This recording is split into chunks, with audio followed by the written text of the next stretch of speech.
Right folks, you're watching this and that can only mean this.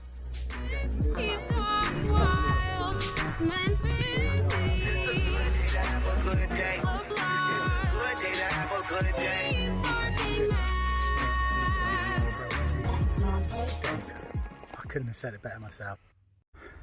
Bit of a kind of on the hoof review here folks, but as I'm out on the board today I thought I might as well do a review of the two, it's a good start, isn't it? The two bare feet 10.6 all-round sup Inviato folks. Sounds exotic, doesn't it? Let's turn the camera around, tell you all about it. Well, there it is folks. Now I've been out on this now for a couple of hours this morning. I don't normally take this one out, but because the water's shallow, I haven't got another shallow fin on my other board, so I thought I'd take this one out. And I haven't really gone out on a long trip on it, just mucked about at the beach and stuff. So what's it like then to actually use? Well, it's fine, you know, it's fine.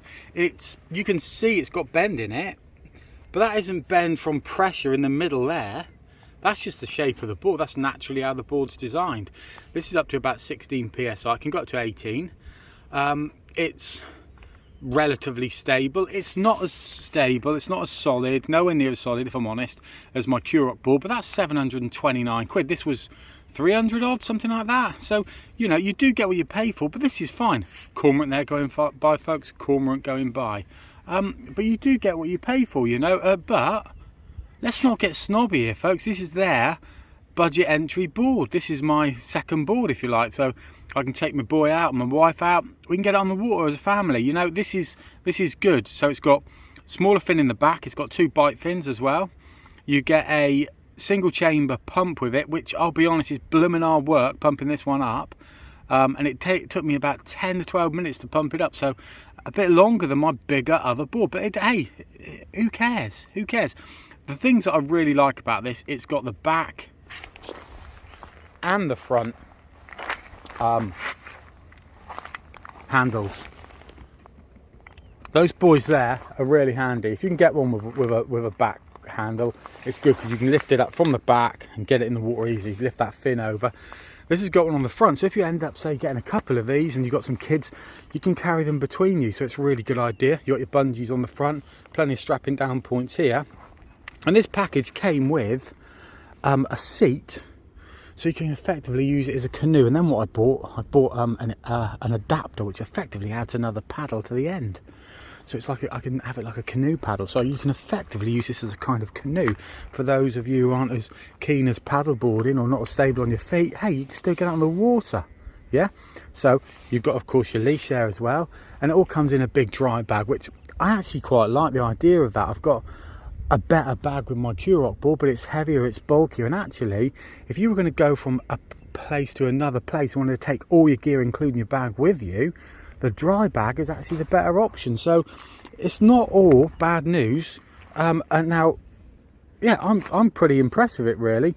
The fiberglass, I've got a fiberglass paddle there, it's pretty good. It will twist a little bit in the end. I know you can put tape in and people like that. I'm used to having my other paddle has got hexagonal shaft through that section, so it can't twist. But this can twist a little bit. But hey, who cares really? I mean, I'm nitpicking now. No, I really rate the board. I mean, how does it perform on the water? So there you can see, folks. There's not a massive amount of glide in this board, but it's not meant to be really. But because you've got this this sort of natural rocker, and that is a bend, but it's not because I'm too fat.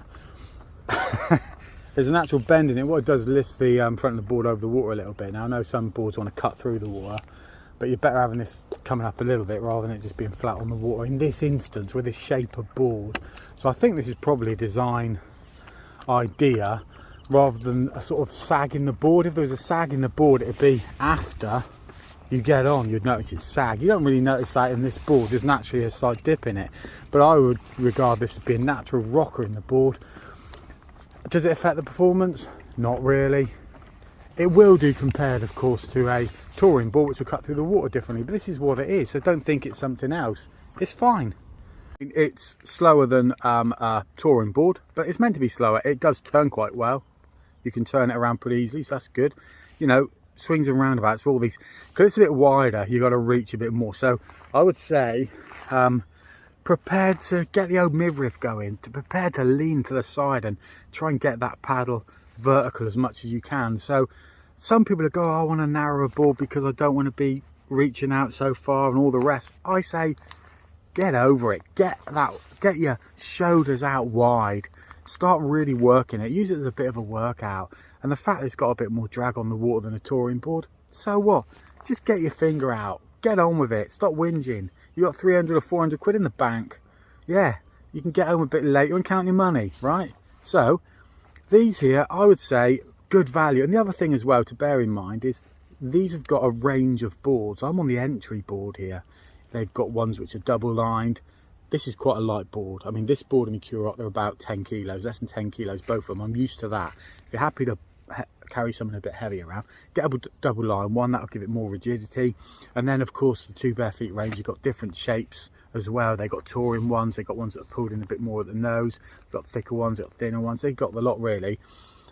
There are some people out there who go 2 bare feet, don't like them, but actually if you look around the net they do get good reviews, and there's a Facebook club on there who are all 2 bare feet owners, and I'm one of them, and I think everyone who's on there are happy with their 2 bare feet, and there's hundreds of them. So you know, you're going to get bad press no matter where you go. Let's be honest, someone will give something a bad review on Amazon because it didn't arrive on Wednesday, it arrived on Thursday. So everyone's got their own views on these things, but I would say Steve Dog rating, I would say this board is like a 6 or a 6 out of 10 really. You know, I'm being realistic here, but I'd say on a value basis I would say you're talking 8 or 9 out of 10. Why not?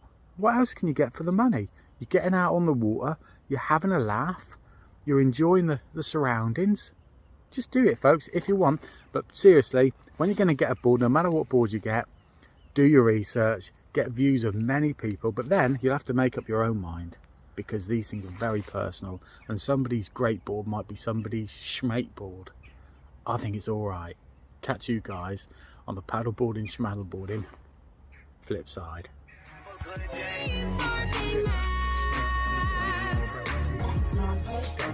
I couldn't have said it better myself.